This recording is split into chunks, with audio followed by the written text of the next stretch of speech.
I see, okay.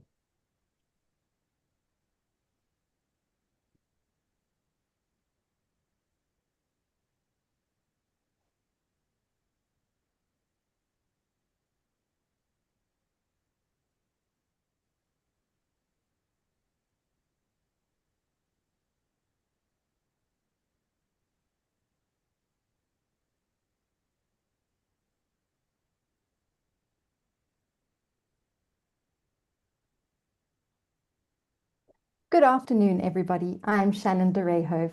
Welcome to our webinar on the oceans economy and sustainability, hosted on behalf of Sustainability and ESG Africa Conference and Expo. This webinar will explore Africa's ocean economy, which is a vital pillar of the continent's development, underpinning food security, trade, energy, and livelihoods across more than 38 coastal and island states. Grounded in African policy priorities and development realities, the discussion will focus on practical pathways to protect ocean ecosystems, secure livelihoods, unlock investment, and position Africa as a leader in a climate resilient and inclusive blue economy. Before we get started, please take note of the following. The chat and the Q&A are available to you. Please post your questions in the Q&A and your comments in the chat. Both the Q&A and the chat are at the bottom of your screen. Please be aware that we are recording this webinar and will send the recording to you when it's available. We are also streaming the webinar live on YouTube and will share the link in the chat once it's available. So with that, I'd like to introduce today's moderator, Wendy Poulton. She's the Director of Strategy and Risk Consultancy Strategic Mindsets, as well as the co-founder of the Sustainability and ESG Africa Conference and Expo. Wendy will facilitate the discussion with today's panel, which consists of Immaculee Uwimana, Senior Policy Advisor at the African Union, and Odwa Mtati, CEO of the South African International Maritime Institute. I'll hand over now to moderator Wendy Poulton to start the discussion. Over to you, Wendy. Thank you so much, Shannon, and it's a pleasure to be here today, and welcome to the panelists. I think when we started talking about having an oceans economy webinar, it was just so broad, the topic. So we're lucky that we have two speakers today that can help us really think through some of those very diverse and complex issues that are covered under oceans economy from a sustainability perspective. And that's everything from food security, trade, energy, livelihoods. And Africa has 38 coastal and island states. So it's a very big issue for Africa and how we connect into the global value chain. But it's also an issue around the kinds of maritime transport that is now traversing our seas along the African coast with green hydrogen derived fuels such as ammonia and methanol, and what that also means for Africa using its renewable resources and what it means for us and our ports and infrastructure about how we could potentially exploit those resources for the benefit of African citizens. And I think what we really want to focus on today is look at some of the practical pathways about how we protect ocean ecosystems, how we can make sure that we're securing livelihoods, how we unlock investment amongst all the noise for investment that's out there, and how having an inclusive blue economy is going to position Africa as a leader, especially with the additional stress that we have at the moment with climate change. So I'm going to start off by asking each of the panelists to just tell us a little bit about themselves and their organizations and what kind of work they are focusing on in the very broad, as we said, oceans economy topic. So Odwa, I'm going to start with you. No, thanks very much, and thank you for the invitation to the seminar. It is much appreciated. The South African International Maritime Institute is a product of the Operation Phakisa Oceans Economy project of the South African government, in which they identified the need for an entity to coordinate essentially three activities. One, it is maritime advocacy, in which you engage with people so that they can understand the benefit of the use of the ocean in a sustainable manner. Secondly, we also engaged in maritime research and innovation. And then the third element is capacity building and skills development, because you would not be able to pursue any of these activities unless you have got an empowered workforce as well as a knowledgeable communities as well. So that's the institute in summer. Thanks very much. Thank you so much. Immaculee. Thank you, Wendy. I'm coming from Africa Union Commission under the Division of Economy. So specifically, I'm going to focus on the Blue Economy Division, which is the division that is promoting the inclusive blue economy. Our work covers the whole continent. That means member state. We work with regional economic communities to mainstream blue economy in different member states. So our work is at the same policy level. We support countries to mainstream, to put the blue economy in their policies in different sectors, and also we support them to do to implement the demonstration projects where lessons learned and good practices can be scaled up across the country.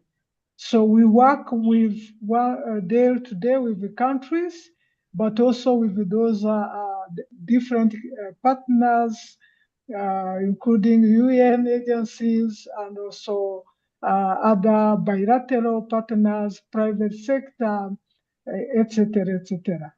So that's in a nutshell, because Africa Union Commission covers a lot, but when it comes of blue economy, that's our work to help at the policy level at the continental, but also promoting community practices with regard to blue economy. Thank you. Thank you so much. I'm going to stay with you and then I'll come back to you, Odwa. But Immaculee, one of the issues obviously about having a sustainable blue economy is trying to manage the extraction side of the sector, where we are extracting fish and other marine resources, and having to deal with some of the illegal and unreported fishing that goes on within that sector, not only by Africans, but by other countries as well. And how do we balance that with regeneration? And in a way that's we're managing the ocean within ecological limits, but we're still maintaining economic viability. Can you perhaps just take us through some of the issues in that area that the African Union is dealing with, and how you collectively do it as a continent? Thank you very much, Wendy. When we are talking about a regenerative ocean economy, that means to restore ecosystem while also we are generating income. So in practice, this means implementing initiatives, as I was saying, which are going to reduce the pressure on oceans shocks. You see, for instance, feedstocks are transboundary. So we need a holistic approach, a coordination approach, which help to reduce pressure, but also which brings job creation for community to increase their livelihood. So, for instance, when we talk about the regenerative initiatives, we are talking about scaling mangrove, blue carbon restoration, implementing marine spatial planning, and also expanding sustainable aquaculture practices, etc., etc. So if you see like the Africa Investment Tide report, it shows that the climate change and water-related shocks already cost Africa billion annually. So managing extractive sectors within ecological limits is therefore economic risk management, not a constraint on growth. So this is something we have to take serious. Thank you so much. Odwa, would you like to add to that? You mentioned Operation Pakisa earlier. How does that fit into that? Yeah, I think the continent, the countries within the continent obviously require well-defined adaptation strategies that speaks to sustainable resource management. That we think, is key because it addresses some of the primary challenges that Immaculee has referred to, which include climate resilience, change in the food system, as well as the need. Because, quite large parts of the continent are sea-facing. So whatever strategies that you develop, you must recognize the rights of those communities that exist there. Having said that, the practical things that you would need to consider include the need to rebuild and maintain fish stocks. And it could be that the referred to marine spatial planning frameworks, could have elements of rights-based systems instead of open access. Because, from a policy point of view, you always understand the bigger picture. But, you need to work alongside communities, in that. So there are two elements that we have spoken to: rebuild and maintain fish stocks, the need to develop marine spatial planning frameworks to maintain the balance. One of the things that I think Africa generally does not focus on is data gathering, to ensure that at the center of the work, that we undertake as a continent, data is central to it, because it would ensure that we are able to strengthen the monitoring systems, the need to control and surveil illegal and unreported fishing, understand the scale, and then develop the required technologies in order for us to be able to tackle that. Now, with Operation Pakisa, Wendy, you'll remember that the subsector identified to complement fisheries was sustainable aquaculture, because it was saying, it's a nascent subsector that needs, to be supported in order for it to, come up to the level of fisheries, for people to recognize its value. And alongside it, with the recent process that spoke to small-scale fishing, awarding them fishing rights, we think that, those are some of the strategies, to deal with the challenges that you have mentioned. Thank you so much for raising that. I mean, I was in Mauritius recently and saw their aquaculture in the sea that they have there, and they were telling me that 99% of the produce from that aquaculture goes to Europe. So a really good sort of economic activity that they've got going there. So if we could now move on a little bit to, I mean, we're talking about these initiatives about how we make it restorative and how we look after our economy. You mentioned a little bit about illegal activities. How do we as Africa deal with those illegal fishing in our waters? Is it a coordinated approach? How is that managed? Immaculee, do you want to start with that one? Yes, thank you. No, the African Union approach is anchored in the ecosystem-based management and also regional cooperation. As I said, fish stocks are transboundary. We see ocean water are shared among different countries. So enforcement must be coordinated across all members and the regional economic community. Also, the maritime security program is trying to be enforced to combat the illegal and the unreported as well as unregulated fishing, and to strengthen monitoring system. So also, African Union is supporting institutional capacity building and policy harmonization, because this is very crucial that countries have a harmonized approach for managing their resources, reducing this pressure, establishing this legal and the regulatory instrument to manage fish stock and the other seafoods that are shared. Also, there is this continental trade integration, private sector engagement, which is very, very important. If people are working together, countries are working together, because these are enablers for Africa to shift from this exporting, for instance, the way they are exporting raw fish, just to build regional seafood value chains to ensure long-term food security.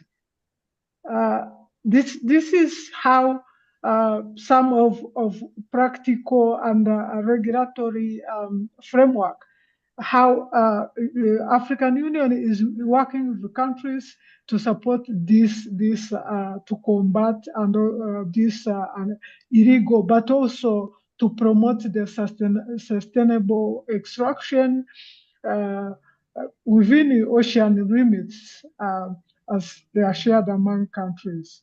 Yeah. Thank you. Odwa, do you want to add anything to that? Yes, our contention is that part of what you need are harmonized standards, in the respective regions that Immaculee spoke to. Because what it is that is a crime in one country, in the next country, it may not be. So people just move those boundaries because they recognize the weaknesses in the system. So when you harmonize, your systems, you would be able to ensure that in that particular region, whatever that is a threat affects all of those countries in that region. So at SAIMI, part of the work that we had done was to look at STACY provisions that would ensure that in the SADC region, at least, all of the capacity building initiatives could be similar. The training of judicial officers, is similar. And, just get countries to be able to have similar laws that govern, fishing and related. Now, there's a cost factor in some of the technologies that are going to be used. It's an expensive exercise. And therefore, instead of each country going on their own, you could have shared satellite monitoring systems, to look at the issue of the cost and, always promoting a core governance, of our oceans. Perhaps the last point is the issue of the maritime domain awareness, which we can then focus on joint patrol operations so that, we can get the navies, to work together in this regard. So those are perhaps some of the key considerations for us at the moment. Can I just ask a follow-up question there? What is the role of the International Maritime Organization in this policing and looking at illegal fishing? Do they play a role in there or not? They work through maritime domain awareness, in which each country and region is given the responsibility to monitor the zones in and around, specific area. So parts of it is South Africa knowing that this is the zone that it is responsible for, as well as any other country so that they can help to monitor and conduct the patrols that are required, because they know exactly what is the portion that they are meant to police and patrol. Thank you. Because it's a huge issue. I mean, I saw a figure when I was doing research for this webinar that Africa loses $24 billion a year from illegal fishing that should be coming through our economies. I mean, it's a really big number just from a job perspective and economic prosperity as well. Yes. So thank you for that. I'd like to move on now to start talking a little bit about the overlap between the oceans economy and energy, because there are obviously some very big issues.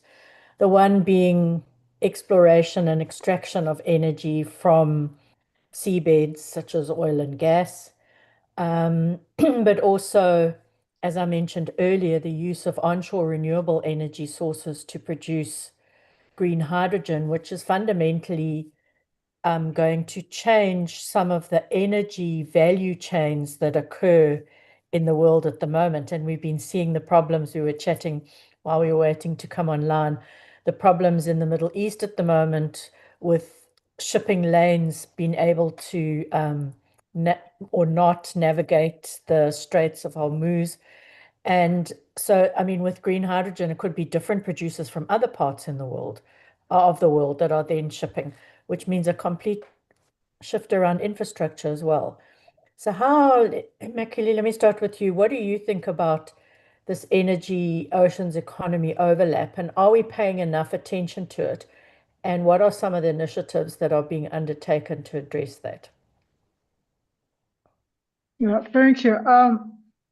Before I talk about it, we should understand that the maritime transport is currently accounting for around 3% of global greenhouse gas emission. This is a serious issue, as we are even, promoting this food security from seafood. That means if we don't balance the way we are using energy when shipping, for fishing, or even for transport of other commodities across continents, that will be a very, very serious issue. So Africa has several comparative advantages that could reshape this position. I mean, this transition from this renewable, from this fuel to, or fossil fuel to renewable fuel, such as hydrogen, ammonia, and other clean energy, as you suggested.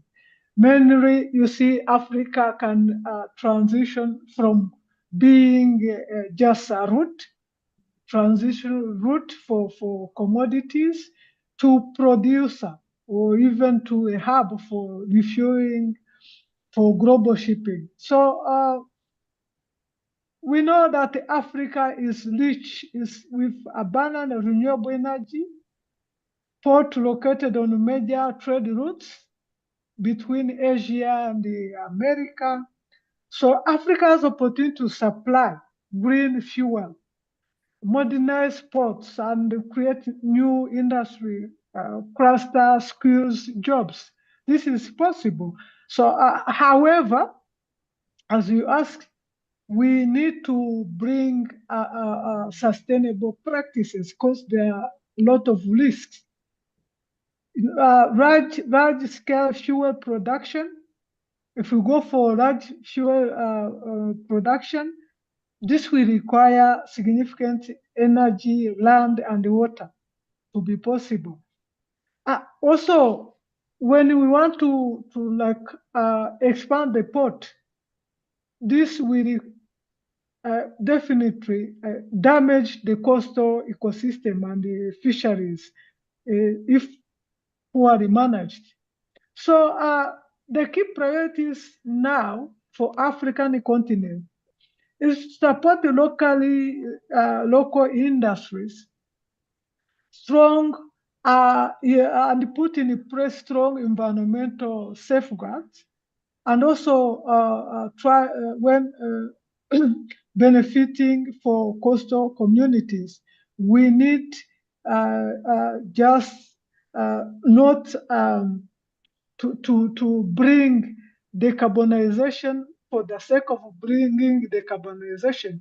We should balance all those things, because if we are going, for instance, to displace local community for the sake of producing methanol or any other energy sources, that will bring imbalance instead of solving the problem we have now. But otherwise, it's the time for Africa continent to move from this fossil fuel to the clean energy, renewable energy, but in a way which is sustainable, as we see the trend is very, very serious. Thank you. Thank you. Odwa, your thoughts on this? I think the country's ambitions around decarbonization are contained in the nationally determined commitments, the NDC, which is a reflection of the country's commitment and ambition to reduce greenhouse gas emissions. Now, we almost have an expectation that each country, ought to be moving towards that, because the ocean has got competing needs in its nature. Provision of energy, food security, and those sometimes do not, just sit comfortably alongside one another. They, do bring about the conflict. So those regulatory instruments that are contained in the NDCs tend to place exactly the clarity on, what it is that needs to happen and at what point. I thought Immaculee would reflect on the call to action at the Nairobi conference in 2023, in which all African, countries committed to their willingness to limit greenhouse emissions through an adoption of renewable, energy emissions. Now, you had earlier, Wendy, asked about the role of the IMO. Now, the IMO a few years ago introduced a MAPOL as an instrument that works on the prevention of pollution of the marine environment by ships. And a number of countries, I think in the continent, it was reported as 17 that had signed the MAPOL agreement, in which they committed themselves on the monitoring, of the pollution caused by ships. Now, South Africa is one of those countries that have signed the MAPOL Convention, and currently, with the Department of Transport and SAMSA, are in the process of finalizing the National Action Plan in respect of the IMO Greenhouse Emission Strategy 2023.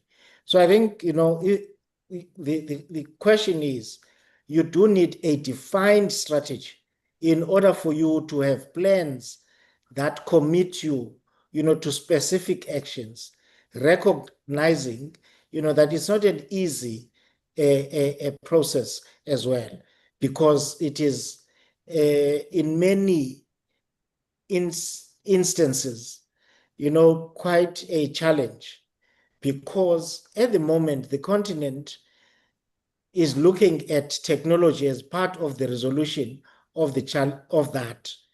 Now, we tend to look to Europe, for the production of those technologies, which then induces the matter of costs, which places a particular demand on the continent to be able to look to itself to produce these capabilities, so that, it doesn't have to look elsewhere all the time, but look, to itself to be able to deal with these.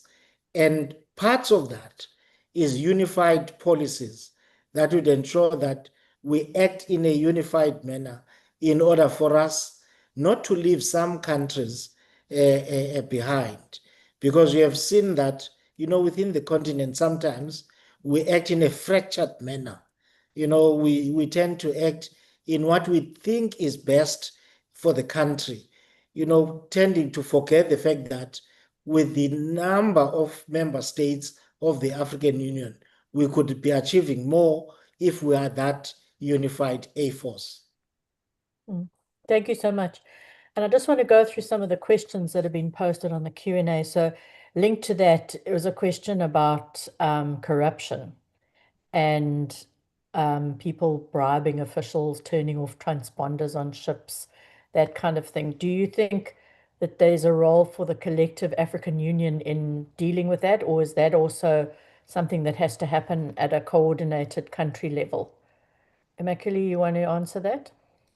Yes. Of course, African Union has its great role of convening all member states to discuss those critical issues across the continent.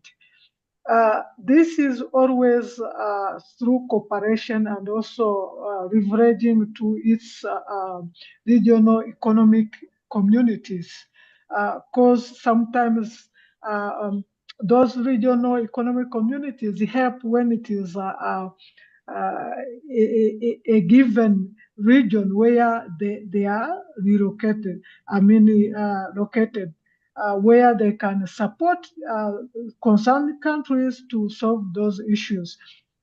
But otherwise, African Union has different matters, programs, and division. There's a division of security, there's a political affairs, there's peace, and there's this blue economy, agriculture, etc. All those, depending on the issues that is being raised, which is a common, we can revert to regional economic community if it is one region concerned, or if it is a continental level issue. This is treated, discussed in the executive, where represented ministers are gathered to discuss and find solution for a continental issue, and also they can submit to the head summit of head of states if it is something to be escalated. Of course, corruption is a matter of governance. So later on, maybe as we discuss, we see that governance is very, very key in the sustainable management of ocean resources. Thank you. Thank you. So I'm just going to combine two of the other questions that have come up in the Q&A because they're similar. So the one is about a lot of the exploration happening in Africa being from, this is one question talks about European, from Bolewa countries, but you also, I imagine, get other, I know in other countries in Africa you have non-European, but other countries coming in to exploit fossil fuels, while at home, they are transitioning to a much lower carbon base and also setting carbon border adjustments. And then there's a question from Olinkanya who says, who asking about independent players from outside of the continent playing this sort of coordination role. So Odwa, do you want to just take a stab at that? I mean, how do we deal with outside people coming in and bringing investment and bringing money and jobs in some cases to the continent, but us also taking the initiative and making sure that the continent also benefits and we don't have this extractive economy that we've had in the past? I think that's the primary challenge, is that, most countries, in the continent have not moved away from the extractive nature of the economies. They depend on the export of natural resources. And therefore, that by itself then invites the other non-African countries to be key players in the work that the continent can undertake by itself. So what is required is a strategic shift to support manufacturing within the continent, because that by itself would mean that not only do we manufacture, but we are able to grow our economies and support the consumption, of some of these processes. So we need to raise it to that particular level, because what other people are recognizing is the fact that we have much of what the rest of the world needs, whether it is the sun, whether it is the wind, whether it is the oceans. And therefore, we would not take an opportunity when it is presented for free. So it is therefore important that, we don't just talk about it, as Immaculee said, that we get to the point of defining, and using the instruments that are available. So the production of many policies without us acting on them, is an exercise in futility. So it is important that we get to the point, of actioning. The earlier question that you asked, for an example, is one of those things that most people do not understand the price that is paid for corruption. They think that is just but one of those things. It is not but one of those things.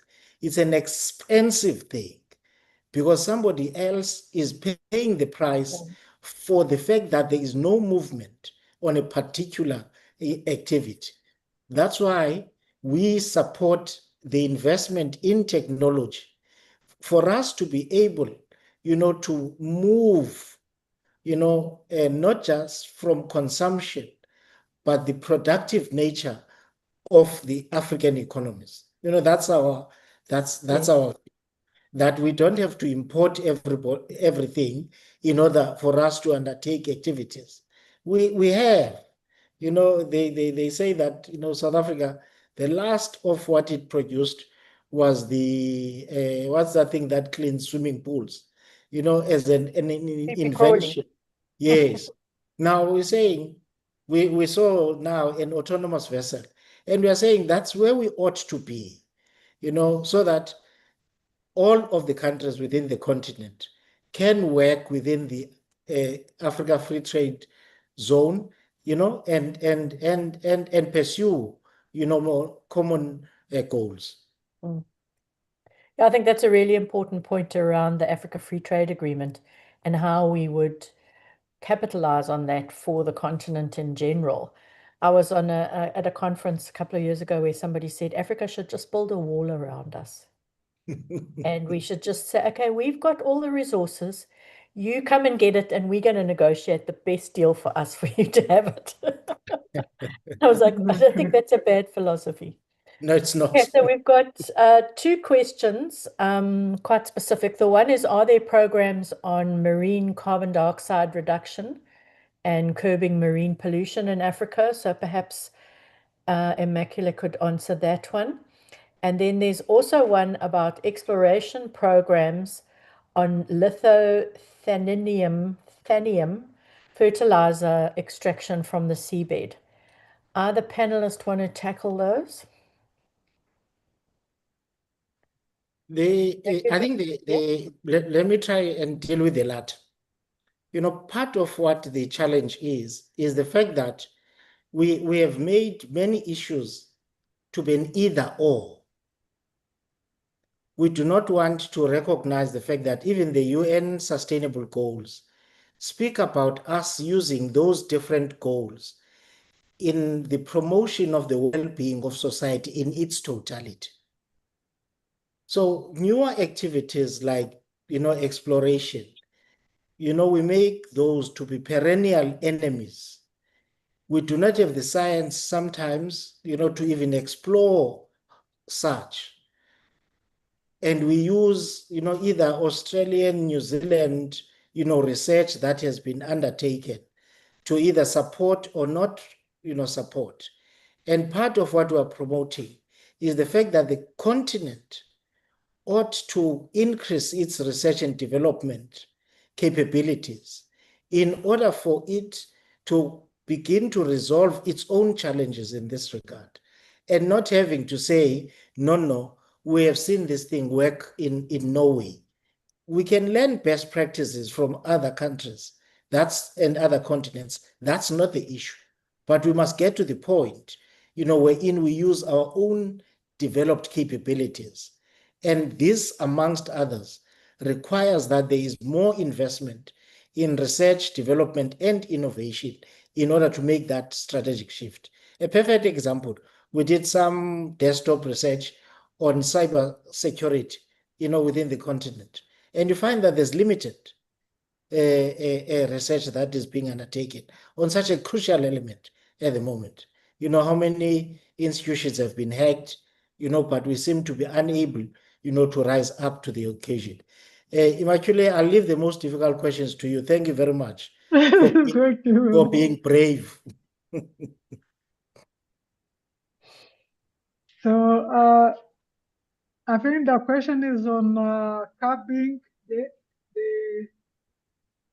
decarbonization and the carbon marine dioxide pollution. reduction. Yes, sorry. Yeah, there are some initiatives in marine curbing the marine pollution. You see that circular economy program are being promoted across different countries, especially plastic waste, which are, if you see how different countries till now need that initiative to be able to reduce the waste that are being dumped in the oceans, but also on the level of carbon, the initiatives. We are supporting the initiative that's starting looking how ecosystem services such as sequestration, sustainable management of mangroves can also contribute to the reduction of carbon. Of course, these green energy initiatives are at the initial stage, but they are under the program that are being developed and looking for the finance. But otherwise, the circular economy now is the hot topic now for different countries, and also the carbon sequestration using these mangrove forests, which can yield blue bond, and also other carbon market benefits. That's what I can say, but it's still, we should recognize is really still at the early stage. And we hope that with the Article 6 of the Paris Agreement, African continent is going to develop significant programs to tackle those issues. Okay, thank you. Thank you. And just to go back to the last point, do either of you know anything about the deep sea mining, and in particular the question about lithothamnium exploration? No, not within our radar at the moment. We'll actually follow it up after the webinar. What we know is the exploration on oil and gas reserves. And Immaculee, anything from your side that you know about that? Deep sea mining and lithothamnium? Unfortunately, no. Not. Okay. Sorry about that, Marco. Thank you for raising that. It's quite an interesting issue that we could certainly look at. We have about 15 minutes left, so I wanted to just move on to infrastructure, discussions around infrastructure. As we've been talking about different fuels and different supply chains, the Africa Free Trade Agreement, that all relates back to the kinds of port infrastructure and supporting infrastructure to deliver goods to the ports. What is it? I mean, I was in India a couple of years ago, and then one minister announced they were building 56 new ports as one country. What is Africa's port status like, and what do you think is the investment that we're going to need over the next couple of decades if we want to realize some of these opportunities from the ocean economy? Odwa, can I start with you? I think it's not for us as a continent. I would move from the basis that it's not necessarily the number of new ports that we build, but it is maximization of what kind of infrastructure we have. Of course, there are countries that would need to build ports to facilitate, the development, because we know that there are parts within the continent that have remained underdeveloped. Our contention is that we must use the marine spatial planning framework in a productive way, because we tend to make, subsectors to compete when we could actually be promoting the coexistence, of activities, as opposed to the approach that most people tend to make. You tend to want to make tourism to compete with aquaculture development. Yet it's an activity that, if you really plan it well, have the proper policy instruments, they can actually coexist, because you would do so considerate to the ecological factors, the social factors, as well as the economic factors. So we need to consider that. Now, we know that the World Bank always issues the port reports, annually. Of course, they are contested because of the measures that are utilized, vessels outside of ports, how long they stay.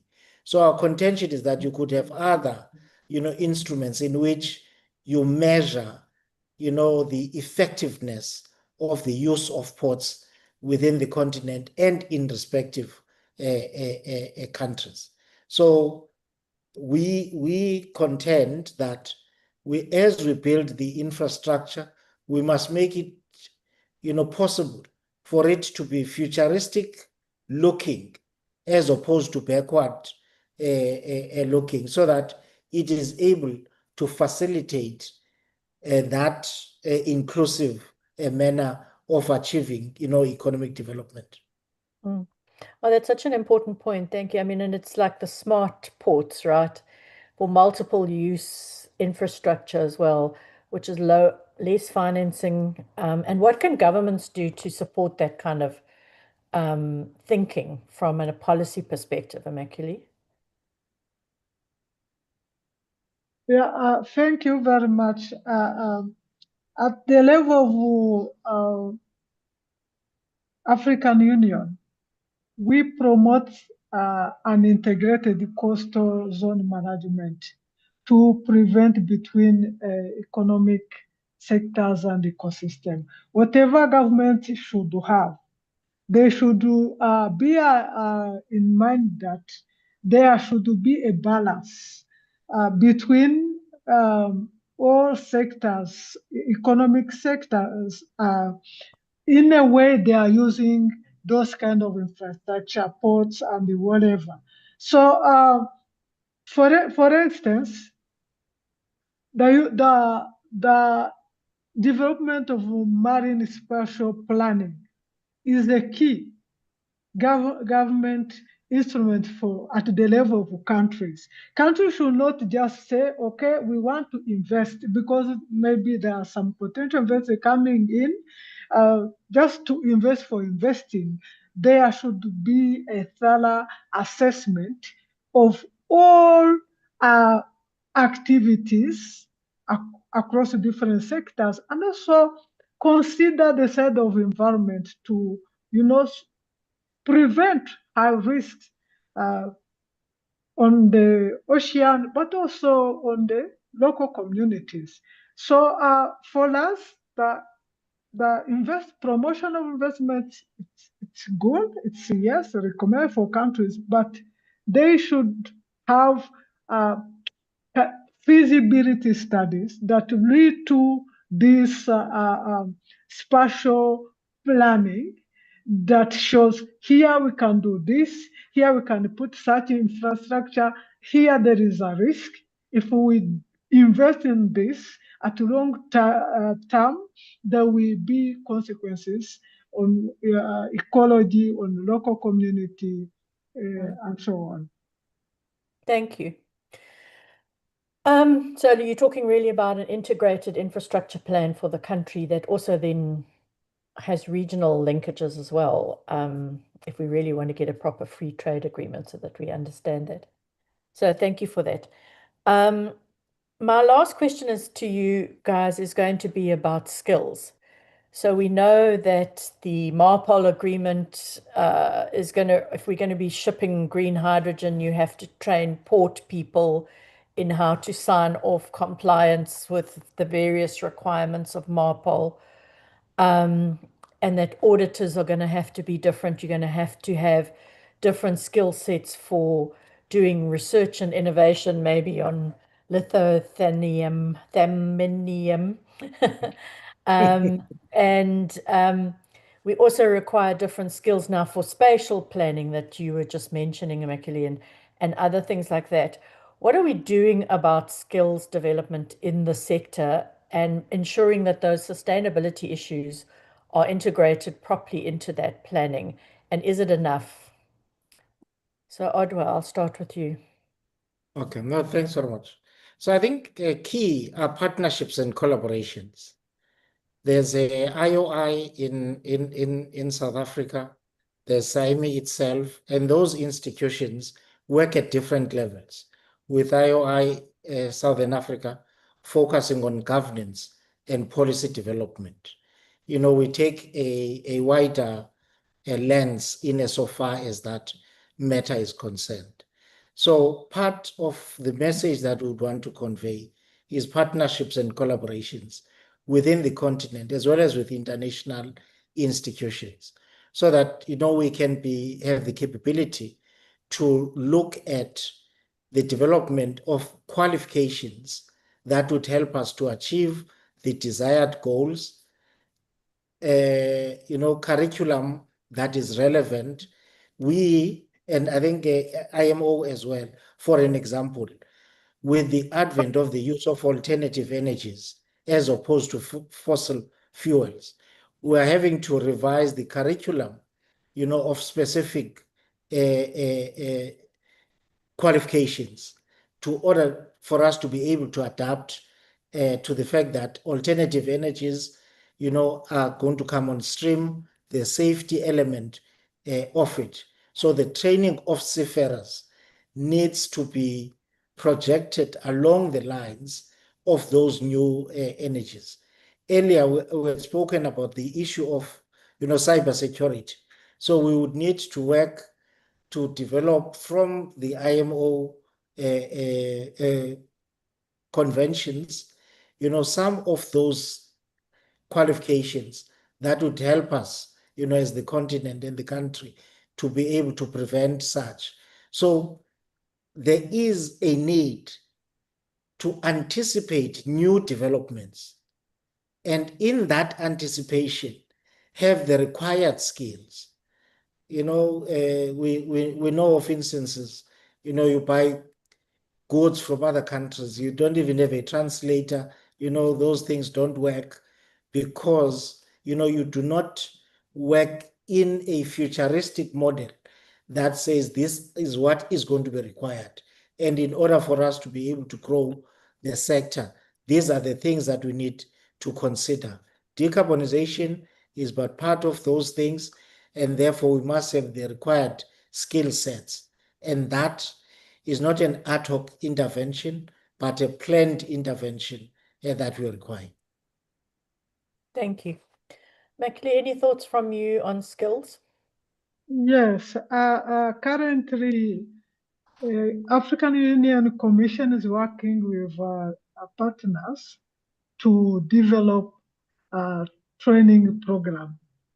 And we want to have short courses and online courses, and also some physical training on various items and areas. You consider, like you see, blue economy it's new science for different people, and also skills.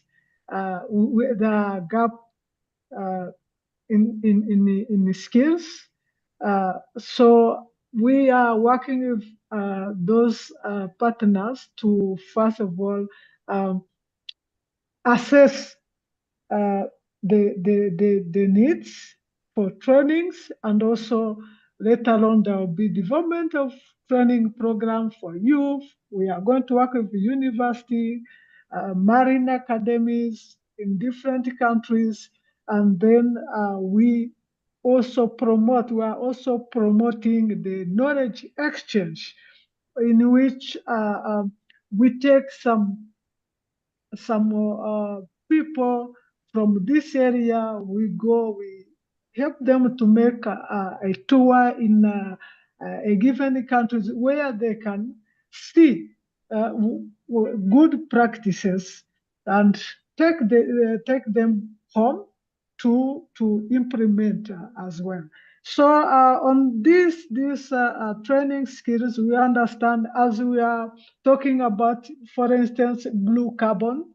So we are also targeting to build the capacity for different countries, for instance, to do blue accounts, because this is something which is not known by different people. You will see that the African countries, they just use consultants from different continents. But if we see the national capacity, it's not available. So we are trying to assess the capacity needs in all those areas, so that there will be an integrated training program.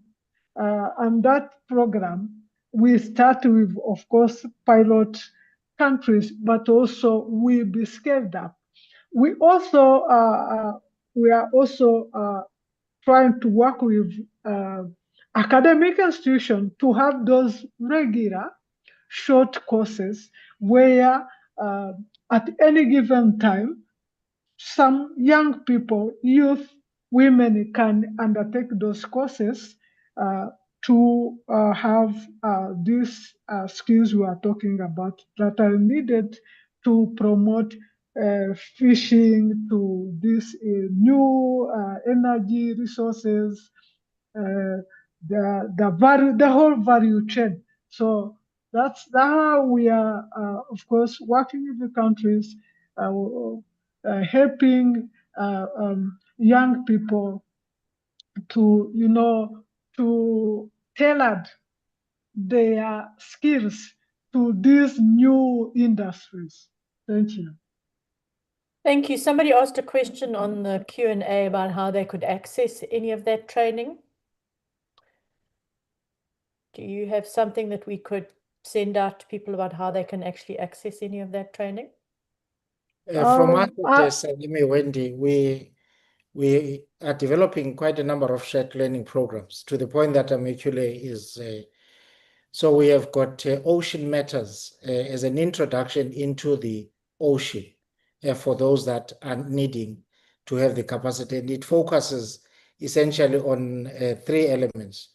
policy development, indigenous knowledge systems, and then the economic development element of it.